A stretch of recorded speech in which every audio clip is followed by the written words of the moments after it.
PS news में आपका इस्तेक़बाल है। मैं हूं आपका दोस्त मोहम्मद जावेद। हम रखिए खबरों पे नज़र, आप रखिए खबरनामे पे नज़र। तमाम नाज़रीन को प्यार भरा सलाम। उम्मीद है कि आप सभी खैर आफियत से होंगे। नाज़रीन, जिस तरीके से आप देख रहे हैं कि 2023 के आम इंतख़ाबात का सिलसिला जारी है और हर जगह मौसम 2023 का बहुत ही गर्मा गर्म नजर आ रहा है और एक दूसरी पार्टियां इल्ज़ाम तलाशी और एक दूसरे की नुक्ताचीनी तलाश कर रही है। लेकिन दरहकीकत देखा जाए तो कौन सी पार्टी ने रियासत को तरक्की दिलाई, कौन सी पार्टी ने रियासत की आवाम को धोखा दिया, नुकसान पहुंचाया, इन तमाम बातों को लेकर हम हर मौके पर खास मुलाकात का सिलसिला जारी रखे हुए हैं और हर खास मुलाकात के अंदर एक एक नए मेहमान हमारे साथ जुड़े हुए हैं। और आज के खास मुलाकात प्रोग्राम में हमारे साथ आज वज़ीर तालीम मोहतरमा सबिता इंदिरा रेड्डी साहिबा के फर्जंद मोहतरम जनाब कार्तिक रेड्डी साहब आज हमारे स्टूडियो तशरीफ लाए और आज उनके साथ खास मुलाकात का प्रोग्राम है। बहुत बहुत शुक्रिया कार्तिक साहब, आप तशरीफ लाए। तो जिस तरीके से नाज़रीन हमारे यहाँ बहुत सारे मुद्दे हैं और उन मुद्दों को लेकर सबसे बड़ा वबाल जो रियासत तेलंगाना में चल रहा है, लोगों को भटकाना, लोगों को मजहबी मामलात में उलझाना और रियासत की तरक्की को लेकर झूठे वादे करना, बहुत सारे मामलात हैं। लेकिन क्या दर हकीकत 9.5 साल में तरक्की हुई? क्या मुसलमानों को फ़ायदा हुआ? क्या केसीआर साहब ने जो वादे किए थे वो मुकम्मल हुए या नहीं? कुछ मालूमात कार्तिक रेड्डी साहब से भी मालूम करेंगे क्योंकि उनका भी बहुत जो घराना है बहुत ही सीनियर सियासी मैदान से उनका जुड़ा हुआ है। तो कार्तिक रेड्डी साहब से पहला सवाल है कि आपका जो घराना है, आपके जो वालिद साहब इंदिरा रेड्डी साहब है, मोहतरमा सबिता इंदिरा रेड्डी साहिबा वालिदा आपकी जो है बहुत ही सीनियर है, तो क्या अब तक उन्होंने जो गुज़िश्ता की हुकूमत में काम किया और इस बार केसीआर साहब के साथ काम कर रहे हैं, मुसलमानों को लेकर केसीआर साहब का नज़रिया क्या है? पहला चीज़ अब्दुल्ला, मैं आपका शुक्रिया अदा करना चाहता हूँ कि आपकी स्टूडियो में और आपकी चैनल में हमको इस्तकबाल करें। और दूसरी चीज़, अल्लाह का करम है, हमारे वाले साहब और वालदा का जी जो हार्ड वर्क है, तकरीबन 40 साल से अल्लाह का करम है कि हम लोगों के दरमियान में रह सके और उनकी मोहब्बत और प्यार से यहाँ तक पहुँचे, उनका करम है अल्लाह का। और तीसरी चीज़ हो गई, अगर मुसलमानों की या माइनॉरिटियों की बात तेलंगाना में जी, थोड़ी चीज़ अपन याद रखना चाहिए कि 27 साल से हिंदुस्तान में मुसलमानों से एक सियासती खिलवाड़ हुई जाती जी। है। तकरीबन आप 20 साल पहले जब सचार कमेटी रिपोर्ट बाहर आई थी जी, सचार कमेटी रिपोर्ट ये साफ साफ बताती है कि इस देश के, इस मुल्क के मुसलमानों की हाल गरीब से गरीब है जी, सबसे पिछड़ा हुआ हाल इस देश में किसी का है तो मुसलमानों का जी। इस देश में तकरीबन 27 साल से आज़ादी के समय से आज तक अब सबको पता है कि एक ही जमात मुसलमानों का वोट ज़्यादातर लेते हुए आ रही है, वो है कांग्रेस है। और आज मुसलमानों की हाल ख़राब है जी, उनकी तालीम में पीछे पड़े हुए हैं, उनकी फाइनेंशियल और सोशो इकोनॉमिक सिचुएशन पे पीछे पड़ा हुआ है जी। इसकी जिम्मेदार भी कांग्रेस पार्टी को उठाना चाहिए। आज मैं नाज से बता सकता हूँ कि रियासती तेलंगाना में जी सबसे ज़्यादा बजट मुसलमानों का इस देश में मिलता है तेलंगाना। जी, बिल्कुल बराबर। सबसे ज़्यादा तालीम माइनॉरिटी स्कूल्स में मिलता है इस तेलंगाना रियासत में। जी, सिर्फ मौला मरज़म को, उलेमा को कहीं तनकी मिलता है, वो सिर्फ तेलंगाना में। बराबर, ये बात दुरुस्त है। और दूसरी चीज़ है कि माइनॉरिटी बच्चियों को शादी कराने वाला ऐसा कोई रियासत है तो सिर्फ तेलंगाना। बराबर। ये अगर माइनॉरिटियों से, मुसलमानों से मोहब्बत नहीं है जी, उनकी तरफ इज्जत पेश नहीं की जा रही है तो और क्या है? बराबर। कांग्रेस पार्टी के इल्ज़ाम तो बहुत रहेंगे जी, कि आप उनकी सबसे बड़ी इल्ज़ाम ये है कि बीआरएस पार्टी बीजेपी से मिली हुई है, जी, एमआईएम पार्टी बीजेपी से मिली हुई है। जी, मैं ये बात साफ साफ बताना चाहता हूँ, ये बात मेरी नहीं है, हमारे सदर साहब केसीआर साहब की है, इस रियासत के वजीर आले की है जी, कि हम कभी भी बीजेपी से नहीं मिलेंगे। जी, अगर ज़रूरत है तो सियासत बंद कर देंगे, जी। पर अपन बीजेपी से मिलने का कोई इरादा नहीं है। बहुत सारे तस्वीर भी गश्त करते हैं सोशल मीडिया पे कि कविता मैडम की है या फिर और भी दीगर एमएलए और खुद केसीआर साहब के जो हाथ जोड़कर मोदी को नमोद करते हैं, तो क्या ये रिश्ता नहीं है? अब्दुल्ला, जब राहुल गांधी साहब जी, खुद पार्लियामेंट में उठ के मोदी से गले मिल सकते हैं, अच्छा, तो इज्जत पे तो सलाम वालेकुम तो हो सकती है। बराबर। फोटो में आने का ये मतलब नहीं होता जी कि हम उनसे सियासती मामलों में मिले हुए हैं। जी और इतनी झूठ फैलाई जाती है जी कि कांग्रेस बीआरएस पार्टी ने सीए और एनआरसी बिल को की तायद की। झूठ, गैर हाजिर भी तो थे। बराबर झूठ है। जी मैं क्या बताता हूँ, हमारे असेंबली में जो रेजोल्यूशन निकाली गई उसकी बात क्यों नहीं बोलते?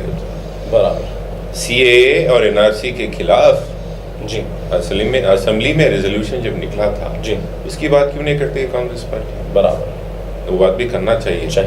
बीजेपी से, मोदी से हमारा कुछ ताल्लुक नहीं है। हाँ, अगर कोई भी पार्टी फिरकापरस्त जमातों से कोई ताल्लुक रखती है तो वो कांग्रेस पार्टी। महाराष्ट्र में कौन सी पार्टी, कौन सी जमात से इनकी अलायंस है अब्दुल्ला? शिवसेना से है। शिवसेना क्या सेकुलर जमात है? बीजेपी के साथ उनका दोस्ताना बहुत गहरा ताल्लुक और कट्टर है। बराबर। शिवसेना की सोच मुसलमानों के खिलाफ और कट्टर है। बराबर। ऐसे कट्टर हिंदू पार्टी से तो आप डायरेक्ट अलायंस में ही है। जी आप कौन है भाई हमको इल्जाम लगाने वाले? इल्जाम होती है सियासती मामला एक तरफ। जी हम बराबर साफ है, हमारी नीयत साफ है। हम ये बताना चाहते हैं आपको कि हमारी कौन सी भी ताल्लुक बीजेपी से नहीं है और नहीं रहेगी। रेवंत रेड्डी को लेकर क्या कहेंगे, क्योंकि उन्होंने खुलकर कहा। और ये बात में एक्सटेंशन ऑफ जो बात मैं आपको बताया, सियासत की बात एक तरफ और वेलफेयर और तरक्की की बात एक तरफ। क्यों नहीं बताती है कांग्रेस पार्टी? जी आपका आइडिया, एजेंडा क्या है मुसलमानों की? जी आप कितने बच्चों को पढ़ाएंगे? नहीं। शादी मुबारक क्या हाल क्या है? नहीं है। यहाँ पे दंगा फसाद बहुत आपके जमाने में कितने दंगा फसाद होते थे? उसकी बात क्या है? जी मुसलमानों को कितने साल आप बीजेपी का बुत बताकर, उसको शैतान बताकर वोट लेंगे? जी वही मुसलमान सिर्फ केले बेच लेना, वही चप्पल बेचना, ऊपर तरक्की नहीं करना, बस वही रहना, डर के माहौल में रह जाना। जी और हमको कांग्रेस पार्टी को वोट दे। ये कितने साल होगा अब्दुल्ला? 50 साल तो गुजार दिए। 18 में 2014 में मुसलमान बीआरएस पार्टी को वोट नहीं दी, फिर भी टीआरएस केसीआर साहब ने उनकी तरक्की की, उनकी तरफ सोचे। 18 में तो पूरा इस रियासत के मुसलमान केसीआर साहब के पीछे खड़े, उनके हाथ मजबूत करे, उसका रिजल्ट अपन देख रहे। मैं अपील करता हूँ हमारे भाइयों से, भाई ये कांग्रेस पार्टी के बातों में नहीं आना। खुद फिरका परस्त पार्टियों से, जमातों से ताल्लुक रखने वाली कांग्रेस पार्टी यहाँ पे आके किसी को नया फतवा चलाने की उनकी कौन सी भी वो रही नहीं, बुनियाद ही नहीं रही। और हो गई रेवंत रेड्डी की बात आप पूछ रहे हैं जी, जो उन्होंने खुलकर कहा था कि मैं आरएसएस का ही हूँ, मुझे आरएसएस से मोहब्बत है। तो फिर ये लोग आज आपकी तमाम जो पार्टी है बीआरएस को आरएसएस से जोड़ रहे हैं और बीजेपी से जोड़ रहे हैं, इस पर क्या कहेंगे आप? ये तो मजाक है सबसे बड़ी बात। उनके रेवंत रेड्डी साहब उनके सदर है जी, कांग्रेस पार्टी के इस तेलंगाना रियासत के, खुद बताते हैं कि ना से मैं आरएसएस का, और पार्लियामेंट में उठ के बताया कि अरे हम तेलंगाना के, हमारे सरजमीन से ही आपके फाउंडर का बराबर वो हुआ, उनका यही पैदाइशी मकाम है रियासत तेलंगाना उनकी। तो बताने की जरूरत क्या थी? अगर मैं आपसे मोहब्बत ही नहीं करता हूँ तो आपका जिक्र भी क्यों करूँ? तो उनका सोच साफ है। अभी भी ये नहीं बता रहे कि मैं आरएसएस के खिलाफ कुछ ताल्लुक रखता हूँ या उनके खिलाफ कुछ इरादा रखता हूँ। आज भी साफ साफ नहीं बता रहे उनकी, बताए तो बाय बताइए जी, बराबर। लेकिन आप कार्तिक साहब ये कहना चाहते हैं कि जो 50 साल में कांग्रेस ने नहीं की वो 9.5 साल में बीआरएस ने करके दिखाया। देखिए भाई, मैं ये नहीं बता रहा हूँ कि पूरा ये एक जन्नत हो गया, नहीं हुआ। बहुत सारे काम है। मैं ये नहीं बता रहा हूँ कि जन्नत हुआ, पर मैं पक्का बता सकता हूँ कि कांग्रेस पार्टी के हुकूमत से तो केसीआर साहब की हुकूमत ज्यादा करी, बेहतर है। हाँ, ये तो मानेंगे, सब मानेंगे, क्योंकि आसरा पेंशन है, बहुत सारे स्कीमात है, शादी मुबारक, इमाम मौज़न, स्कॉलरशिप्स वगैरह है, तो बहुत अच्छी। लेकिन मुसलमानों को लेकर हर हुकूमत टारगेट करती है कि मुसलमान कमज़ोर कहती है, लेकिन बीआरएस की नज़र में मुसलमान क्या कहती है, क्या है उनका हक और उनकी कितनी उनकी ताकत है? आप देखिए, हमारी पार्टी में, हमारी जमात में जी, हमारे होम मिनिस्टर कौन है? मुसलमान है। हर मीटिंग में सीएम साहब तो इमामी शरीफ तो पहन के निकलते, इमाम ज़मीन बराबर मानते हैं जी। कभी भी हुआ कोई अगर सिंबॉलिक रिप्रेजेंटेशन के लिए मोहम्मद अली साहब तो बगल में बैठते, बाजू रहते। हर उनकी जलसे में उर्दू में तो 2 मिनट बोलते हैं, हमारे बराबर बोलते हैं। वो हमारी इज्जत है, वो हमारी मोहब्बत है। दिस इज रिप्रेजेंटेटिव पॉलिटिक्स जो एक मिसाइल के दौर से उन्हें पेश करना चाहते हैं कि मुसलमान are part of this government. उससे ज़्यादा तो क्या होगा अब्दुल्ला? कांग्रेस पार्टी कर सकती क्या? मैं चैलेंज करता हूँ, क्या आप होम मिनिस्टर बनाएंगे एक मुसलमान को? अभी तक तो खुद उनके सीएम का चेहरा नहीं है सामने। आप होम मिनिस्टर, ठीक है आप बताएंगे हम सीएम बन जा रहे, अगर बने तो भी आप होम मिनिस्टर बनाएंगे? मैं बात बताता हूँ, ये लोग आज रिप्रेजेंटेटिव पॉलिटिक्स के बारे में बात करते हैं कांग्रेस के। 2009 से 14 जब राशिद साहब गुजर गए थे जी, कौन था एक मुसलमान कैबिनेट में? नाम बताइए। नहीं। आप कैसे, आपकी क्या इज्जत बची मुसलमान? सिर्फ कांग्रेस पार्टी वोट चाहिए मुसलमानों का, उनका तरक्की नहीं जी। नहीं, ये बात साफ पता है, हमारे भाइयों को पता है ये बात जी कि तेलंगाना रियासत के मुसलमानों के बात साफ पता है, सिर्फ ये लोग हमारा वोट चाहिए। पर गुमराह करने की कोशिश हो जा रही है, थोड़ी हमारे मीडिया में भी है और थोड़ी सियासती लोग भी है। क्यों नहीं बताते? मेरे साफ एक उनसे जवाब चाहिए कि राहुल गांधी जी जब आए थे 6 गारंटियों में क्यों नहीं होती मुसलमानों की गारंटी? बराबर बात है, एक भी बात नहीं मुसलमानों के लेकर, और आज तक भी कुछ भी खुलासा कहीं पर भी नहीं है। हालांकि बड़े बड़े पैदल यात्रा हुई, शोभा यात्रा हुई, मोहब्बत की दुकान की, बाजार की बात कर रहे थे, लेकिन मुसलमान की कहीं पर बात। चलिए कर्नाटका लेकर जाता हूँ आपको जी। क्या बोले कर्नाटका में? क्या बोले राहुल गांधी जी? हम सरकार में आते, हुकूमत में वापस आते, हिजाब की बैन पूरी तरह खत्म कर देंगे और बजरंग दल को बैन करेंगे। हुए 2 बार नहीं। फिर हालांकि रिसेंटली फिर एक मरतबा उन्होंने हिजाब को लेकर तनाज़ा। अभी भी मैं साफ बताना चाहता हूं आपके चैनल के जरिए, हमारे भाइयों को गुमराह करा जा रहा है, पागल बनाने की कोशिश हो रही है कांग्रेस पार्टी, वहां के मुसलमानों को भी। अभी तक एक साफ गवर्नमेंट जियो नहीं निकला उनकी सरकार में, उनकी हुकूमत में, बोलते हुए कि हम हिजाब बैन कंप्लीटली खत्म नहीं करेंगे। अभी तक नहीं निकला। और क्यों नहीं हुई बैन बजरंग दल? क्योंकि उनका तो ऑलरेडी अलायंस महाराष्ट्र की सरकार से है, बीजेपी सरकार से, आरएसएस से। इनका कुछ भी मोहब्बत नहीं है मुसलमानों के खिलाफ, उनकी कुछ भी इज्जत नहीं बची, सिर्फ वोट चाहिए। मुसलमानों का वोट चाहिए था कर्नाटका में, अब बजरंग दल की बैन बोल दी, खत्म। अभी तेलंगाना यहाँ पे भी वही होगा। मैं हमारे भाइयों से गुजारिश करता हूँ, ये झूठे बातों में, ये ढोकलेपन बातों में मत आइए। केसीआर साहब सेक्युलर जो उनकी हुकूमत चली है 9 साल में, 10 साल में, वो शांति और अमन का जो भी एटमॉस्फेयर है, बरकरार है, उसको खराब मत करिए। कांग्रेस पार्टी पे भरोसा मत करिए।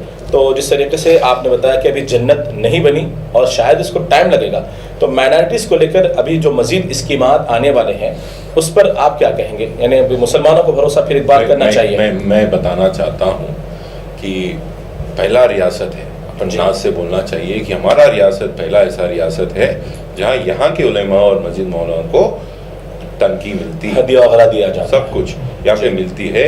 और हमारे ईद के टाइम पे भी यहाँ पे तोहफे आते हैं, सिर्फ हमारा रियासत बराबर कौन सा भी रियासत नहीं है यहाँ पे।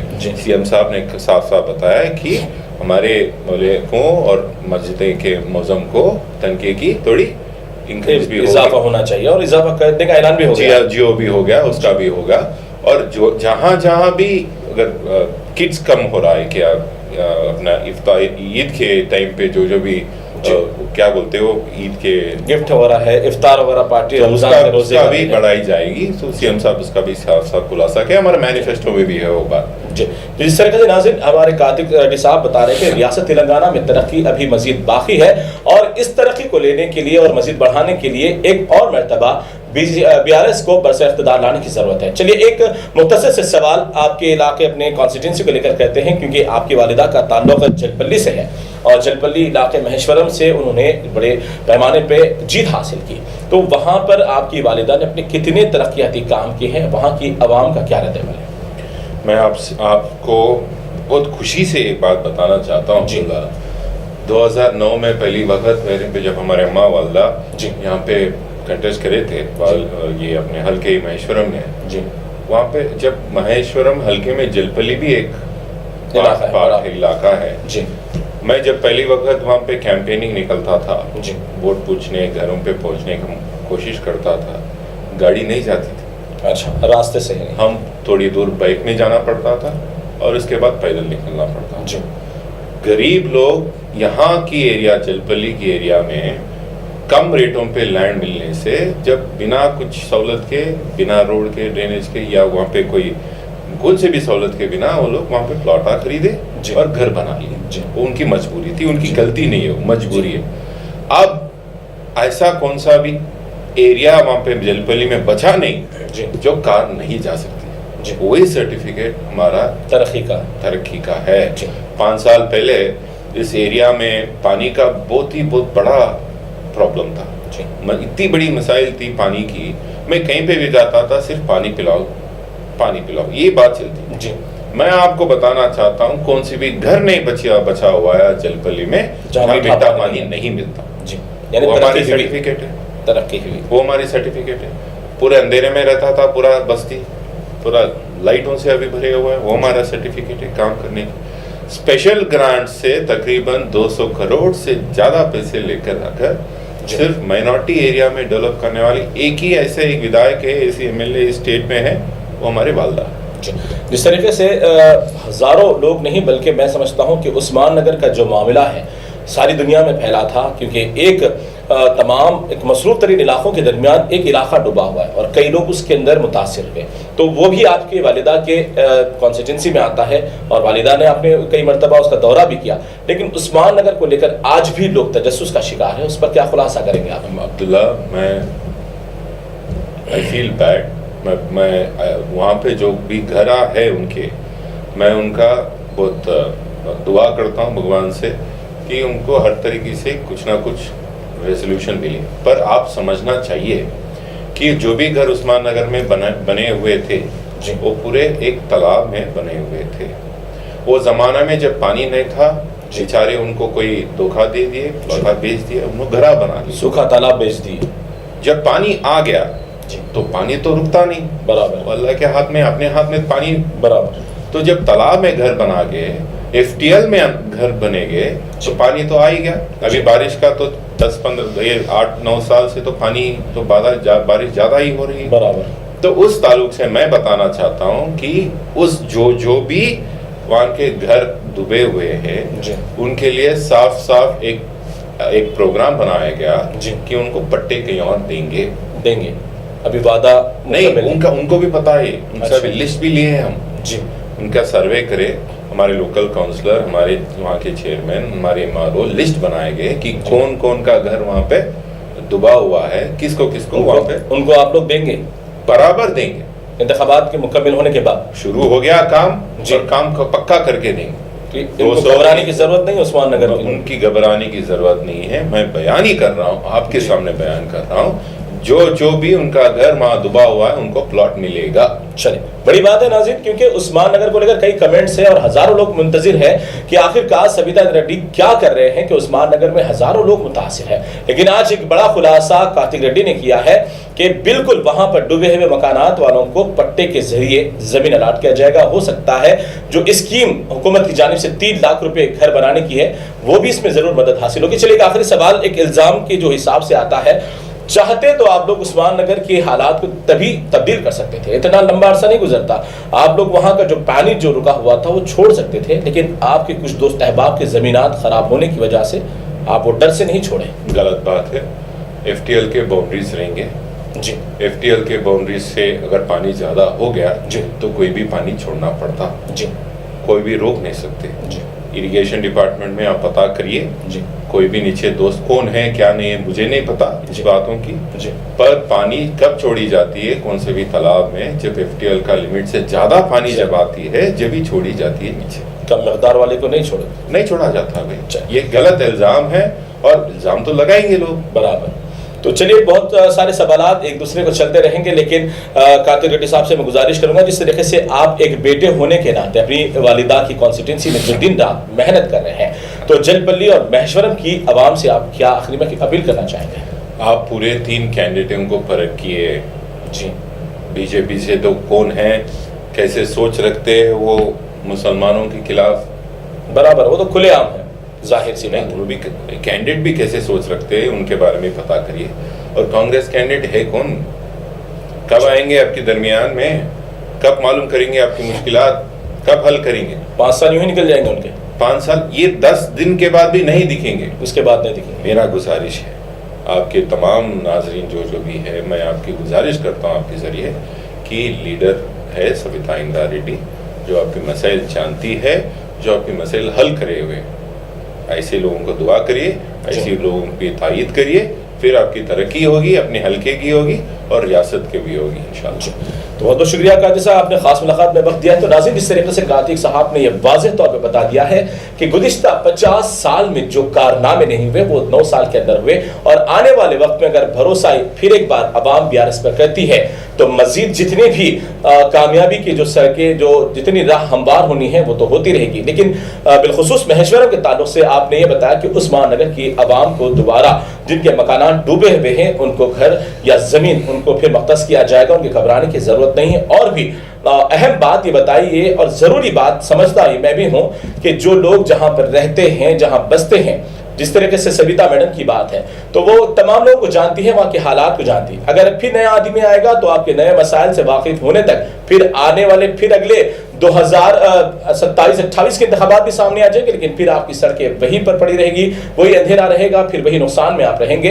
तो कार्तिक रेड्डी साहब ने गुजारिश की है कि आप अपने कैडेट को समझें, अगर आप तरक्की की राह चाहते हैं तो सही अपने इंतखाबात का वोट का इस्तेमाल करें। चलिए, बहुत बहुत शुक्रिया नाज़रीन, हमारे साथ खास मुलाकात में जुड़े रहने का। फिर होगी अगले नए मेहमान के साथ मुलाकात, और फिर BRS की या फिर कांग्रेस की खामियां और नाकामियों को लेकर उठाएंगे सवाल। बहुत बहुत शुक्रिया, फिर होगी अगली मुलाकात एक नए मेहमान के साथ।